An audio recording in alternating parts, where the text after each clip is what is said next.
আমাদের এই মিডিয়াতে কিছু আমি বলি 27 বছরের উপরে ক্যারিয়ার আপা, তো আপনার বিয়ের পরে এই পর্যন্ত কিন্তু অনেক ভালো ভালো কাজ আমরা দেখেছি, স্টিল নাও আমরা দেখছি। তো আমাদের তারকাদের মধ্যে একটা টেন্ডেন্সি আছে যে আসলে বিয়ের পরে ক্যারিয়ারটা আসলে নষ্ট হয়ে যায়, বিয়ের পর অনেক ধরনের পারিপার্শ্বিকতা আছে, অনেক সময় বিয়েটাকে আসলে অন স্ক্রিনেও আসলে নিয়ে আসতে হয় না। তো আপনার কি মনে হয় আসলে বিয়ে করলে আসলে ক্যারিয়ার কোন সময় ফল করে? আসলে মানে বিয়েটা ক্যারিয়ারের প্রতিবন্ধকতা যদি হয়, সেটা দুই তরফ থেকেই হয় অনেক সময়। আমার কাছে মনে হয় যে এখন আমি যদি বিয়ের আগে আমি চিন্তা করতাম যে আমাকে আসলে একটা বিজনেসম্যানকে বিয়ে করতে হবে বা আমি একটা শোপিস হয়ে থাকবো তার লাইফে, তো আমি কি চুজ করছি সেটা হচ্ছে ইম্পর্টেন্ট। এখন আমার কাছে আসলে সেটা মনে হয় নাই বিয়ের আগে। আমার নিজের ক্যারিয়ারেও তো আপনারাও জানেন যে সেই অপশন তো ছিল যে চাইলে আমি ওরকম করতে পারতাম যে হ্যাঁ আমি একটা শোপিস হয়ে থাকবো, এরকম একটা মাল্টি মিলিয়নিয়ার কাউকে বিয়ে করব, দেশ বিদেশে ঘুরবো, শোপিস হয়ে থাকবো।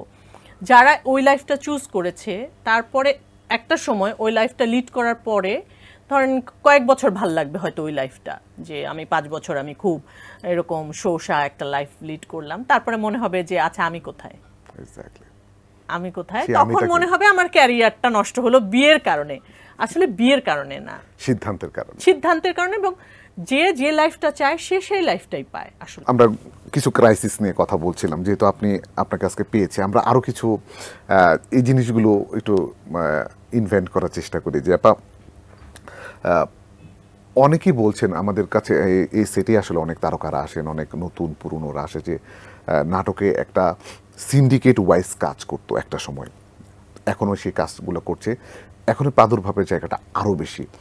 আপনারা কি কখনো এইসব সিন্ডিকেটে পড়েছেন যে এই তারকাকে ছাড়া অভিনয় করবে না, এই পরিচালক এই তারকাকে ছাড়া অভিনয় করবে না, এই ধরনের কোনো সিন্ডিকেটে কি আপনারা পড়েছেন কখনো? এটা আসলে সারা জীবনই ছিল, সারা জীবনই। মানে এটাকে আসলে সিন্ডিকেট বলেন অথবা কমফোর্ট জোনও বলতে পারেন। আমি একটু পজিটিভ মানুষ, আমি পজিটিভলি দেখি। সো আমি আসলে মানে আমাকে কেউ নিচ্ছে না মানেই সে খারাপ বা সেটা সিন্ডিকেট, সেটা খুব নেগেটিভ বিষয়টা আমি এভাবে দেখি না। আমার কাছে মনে হয় যে যে যার সাথে কমফোর্টেবল ফিল করে সে তাকে নিয়ে কাজ করে।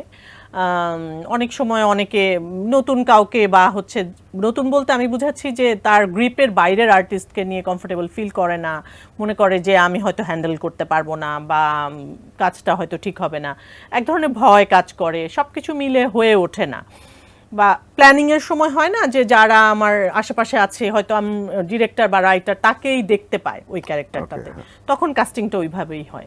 আবার তার বাইরে যে হয় না সেটাও কিন্তু না হলে তো আমরা আসলে, আমি তো এখনো পর্যন্ত কাজ যেহেতু করে যাচ্ছি সবার সাথে, তো আমার মানে সবাই আমার গ্রিপের মানুষ না। বা এই যে বললাম যে জাহিদ প্রীতম, ওর সাথে তো ফ্রেন্ডজি আমার ফার্স্ট কাজ ছিল, তো ওটা তো ওকে তখন আমি চিনতামই না, জানতামই না, তো ও আমাকে বাইরে থেকেই কাস্ট করেছে। আমি ভিকি জাহিদের সাথে কাজ করেছি, ভিকি জাহিদ নতুনদের সাথে কাজ করা হয়েছে, হ্যাঁ আরিয়ানের সাথে কাজ করেছি, মানে নতুন অনেকের সাথেই। তারপর ভাই ব্রাদার গ্রুপের তো অলমোস্ট সবার সাথে আমার কাজ হয়েছে। সো ওইভাবে চিন্তা করলে আমার কাছে মনে হয় ওই যে আমি বলবো যে যে যার সাথে কমফোর্টেবল আর কি।